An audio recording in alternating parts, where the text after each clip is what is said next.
መቀለ በፈንጂ ተናወጠች። ሶማሊያ ኢትዮጵያን አስጠነቀቀች። ጀዋርና ጌታቸው በይፋ ተጋጩ። በመቀለ ከተማ ከፍተኛ ውጥረት ነገሰ። ጣቶች በቃታ ላይ ናቸው። ድሮኖችም ወደ ሰማይ አቅንተዋል። ከጠለምት እስከ ሁመራ፣ ከደባርቅ እስከ ጸሊሞ ባሉ ግንባሮች የጦርነት ነጋሪት ዳግም እየተጎሰመ ነው። በሺዎች የሚቆጠሩ ሰራዊቶች በተለይም አርሚ 35 እና አርሚ 17 የተባሉ ግዙፍ ክፍለ ጦሮች ስልታዊ ቦታዎችን ይዘው የመጨረሻውን ትዕዛዝ እየተጠባበቁ ባሉበት በዚህ ሰዓት ሰሜን ኢትዮጵያ ወደማይቀየረው ግጭት እያመራች መሆኑን የሚጠቁሙ መረጃዎች ወጥተዋል። ጉዳዩን በዝርዝር እናስደምጣቸዋለን። የባንዲራው ድራማና የሞቃዲሾ ዛቻ። በአዲስ አበባ እምብርት ላይ በድንገት የተውለበለበው የሶማሊላንድ ባንዲራ ለወራት የታመቀውን የቀጠናውን ዲፕሎማሲያዊ ቁጣ ወደ አደባባይ ወጥቶታል። የአፍሪካ ሕብረት ጉባኤ ዋዜማ ላይ የተከሰተው ይህ አነጋጋሪ ድርጊት ሞቃዲሾን ሉዓላዊነታችን ተደፈረ ወደሚል ጠንካራ ዛቻ የከተተ ሲሆን ግንኙነቱ ከቃላት ጦርነት አልፎ ወደ ወታደራዊ ፍጥጫ ሊያመራ እንደሚችል የሚያሳዩ የባሩድ ሽታዎች እየነፈሱ ነው። ይህም ሌላኛው አበይት ጉዳያችን ነው። በሌላ ዜና የጌታቸው ረዳና የጀዋር መሐመድ ያልተጠበቀ ፍጥጫ።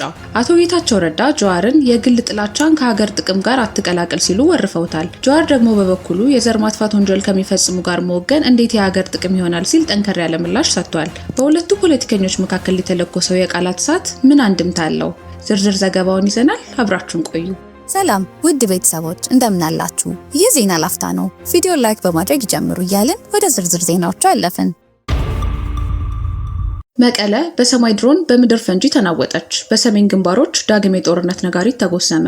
ከሁለት ዓመት የፕሪቶሪያ የሰላም ስምምነት በኋላ ሰሜን ኢትዮጵያ ዳግም ወደ አስፈሪ የጦርነት አዙሪት በሰከንዶች ልዩነት እየተንደረደረች ትገኛለች። ትላንት የካቲት 5 ቀን 2018 ዓ.ም ምሽት 3 ተኩል ላይ በመቀለ ከተማ አዲ ሀቂ በመቀለ ዩኒቨርሲቲ አቅራቢያ የተሰማው ከፍተኛ የፈንጂ ድምፅ ከተማዋን አንቀጥቅጧታል። በሰውና ንብረት ላይ የደረሰ ጉዳት ባይኖርም የፈንጂው ድምፅ የከተማዋን ሰላም አናግቶ ነዋሪዎቹን ወደ ቀድሞ የጦርነት ሰቆቃ መልሷቸዋል። የጸጥታ ቢሮ ክስተቱን የካቲት 11ን በዓል ለማወክ የታለመ የጥፋት ኃይሎች ሴራ ቢለውም በህዝቡ ዘንድ ያለው ስጋት ከፈንጂው ድምፅ በላይ ሆኗል። በዚህ አስጨናቂ ምሽት ትይዩ በትግራይ ሰማይ ላይ የሚታዩት የድሮን እንቅስቃሴዎች ሌላኛው የስጋት ምንጭ ሆነዋል። በተለይም በማዕከላዊ ትግራይ እንጢጮና ገንደብታ የተፈጸሙት የድሮን ድብደባዎች ለሰላም ስምምነቱ መፍረስ የመጨረሻው ደውል ሆነው ተወስደዋል። በአሁኑ ሰዓት በሰሜን ምዕራብ ግንባሮች በጠለምት፣ በሽራሮ፣ በሁመራና በደባርቅ ሽሬ መስመሮች ላይ የጦርነት ነጋሪት እየተጎሰመ ነው። ከግንባር የሚወጡ መረጃዎች እንደሚያመላክቱት የትግራይ ኃይሎች ቲዲኤፍ አርሚ 35 እና አርሚ 17ን ጨምሮ በርካታ ክፍለ ጦሮችን ወደ ተከዜና ደደቢት በከፍተኛ ፍጥነት እያሰማሩ ነው። ይህ እንቅስቃሴ በወልቃይት ትይዩ ባሉ ቀጠናዎች ላይ ከፍተኛ ውጥረት የፈጠረ ሲሆን፣ በሌላ በኩል የኢፌዴሪ አየር ኃይል በወሎ፣ በጎንደር እና በአፋር አዳዲስ የድሮን መወንጨፊያ ጣቢያዎችን በማቋቋም ዝግጅቱን አጠናክሯል። መከላከያ የምድር ጦሩንን በማንቀሳቀስ ስትራቴጂካዊ ቦታዎችን መቆጣጠሩና ዙሪያውን መክበቡ ተሰምቷል። የአካባቢው ምንጮች እንደሚጠቁሙት ውጥረቱ ከወታደራዊ ግጥሚያ ባለፈ የስትራቴጂካዊ የበላይነት ፍልሚያ ሆኗል። በጠለምት ቀጠና ያለው አሰላለፍ ምዕራባዊ ትግራይን ለመያዝ የታለመ ይመስላል። የትግራይ ኃይሎች አርሚ 35ን በምዕራብ ጠለምት፣ አርሚ 17ን ደግሞ በደደቢት በኩል በከፍተኛ ዝግጅት አሰማርተዋል። ይህን ተከትሎ በሁመራና በጸሊሞ አቅጣጫዎች ያለው ግንባር ወደ ከፋ ግጭት ሊያመራ እንደሚችል ተገምቷል። መከላከያም የአየር ኃይል ድሮኖችና የምድር ጦሩን በማቀናጀት ከወሎ እስከ አፋር ያለውን የመከላከል አቅም አጠናክሯል።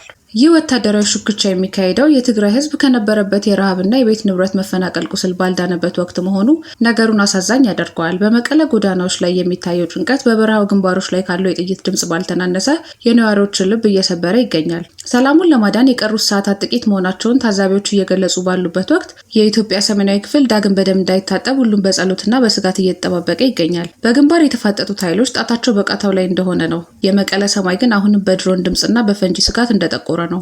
እርሶም በዚህ መረጃ ላይ ያሉትን ማንኛውም ሀሳብና አስተያየት በኮሜንት ሴክሽን ላይ እንዲያጋሩን እየጋበዝን አሁን በቀጥታ ወደ ቀጣዩ ዜና እንለፍ። የቀይ ባህር ዳርቻው የባንዲራ ፍልሚያ፣ አዲስ አበባን ያናወጠው የሞቃዲሾ ዛቻ።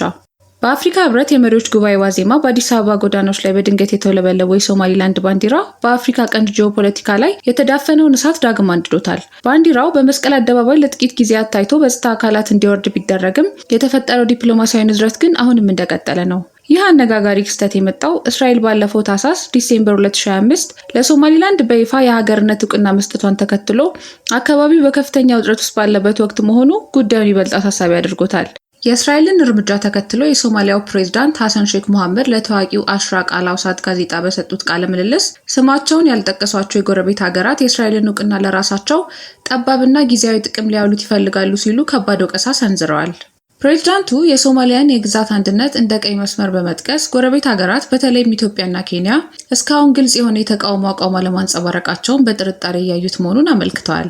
አንዳንድ ሀገራት የቀጠናውን መረጋጋት ለአደጋ አጋልጠው የሶማሊያን አንድነት የሚሸረሽር ስሌት ውስጥ ገብተዋል ያሉት ፕሬዝዳንቱ መንግስታቸው ሉዓላዊነቱን ለማስጠበቅ ማንኛውንም ፖሊሲ ለመከተል ዝግጁ መሆኑን በጥብቅ አስጠንቅቀዋል።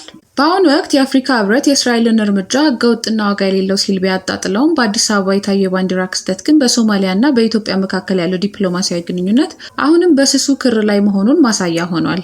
ቪዲዮአችንን ላይክ ማድረግ አይርሱ እያልን ወደ ቀጣዩ ዜና አለፍን።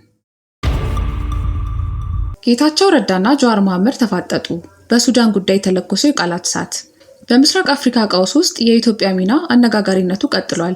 ነገር ግን በዚህ ሰሞን የፖለቲካውን መድረክ ያነቃነቀው ከራሱ ከሱዳኑ ጦርነት ይልቅ በሁለት ተጽዕኖ ፈጣሪ ፖለቲከኞች መካከል የተጀመረውና እጅግ የበረታው የቃላት ምልልስ ሆኗል። በአንድ በኩል የቀድሞ የትግራይ ጊዜያዊ አስተዳደር ፕሬዝዳንትና አሁን የጠቅላይ ሚኒስቴሩ አማካሪ አቶ ጌታቸው ረዳ፣ በሌላ በኩል ደግሞ የኦሮሞ ፌዴራሊስት ኮንግረስ ታዋቂው ፖለቲከኛ ጀዋር መሐመድ። የፍጥጫው መነሻ ደግሞ አንድ ነው፤ የሱዳን እርስ በርስ ጦርነትና የኢትዮጵያ ስልታዊ ሚና። አቶ ጌታቸው ረዳ በይፋዊ ማህበራዊ ገጻቸው ባሰፈሩት ጽሑፍ ጀዋር መሐመድን በከባድ ቃላት ወርፈውታል። ጀዋር ለጠቅላይ ሚኒስትር አብይ አህመድ ያለውን የግል ፖለቲካዊ ጥላቻ ከሀገሪቱ የረጅም ጊዜ ስልታዊ ጥቅም ጋር እያደባለቀ ነው ሲሉ ይከሱታል። አቶ ጌታቸው እንደሚሉት ኢትዮጵያ በሱዳን አለመረጋጋት ከፍተኛ ተጋላጭነት ስላላት በክልላዊ ጂኦፖለቲካዊ ፉክክር ውስጥ እንደ ተራ ታዛቢ መሆን አትችልም። አንድ ትልቅ ነጥብም ሰንዝረዋል። መንግስትን መጥላት ብሔራዊ ደህንነትን ለመጠበቅ የሚደረጉ እርምጃዎችን ሁሉ እንደ ስህተት ለመቁጠር ምክንያት ሊሆን አይገባም ብለዋል። መንግስት ቢቀያየሩም የሀገር ስልታዊ መልክዓ ምድር አይቀየርም የሚሉት አቶ ጌታቸው ጀዋር ይህንን መሰረታዊ ልዩነት መለየት አለመቻሉን እንደ ትልቅ ድክመት ቆጥረውታል። ነገር ግን የጀዋር መሐመድ ምላሽ ፈጣንና እጅግ የሚቆረቁር ነበር።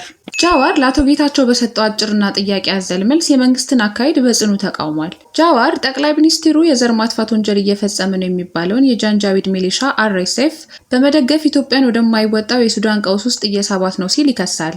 አክሎም አንድ የሚሞግት ጥያቄ አቅርቧል።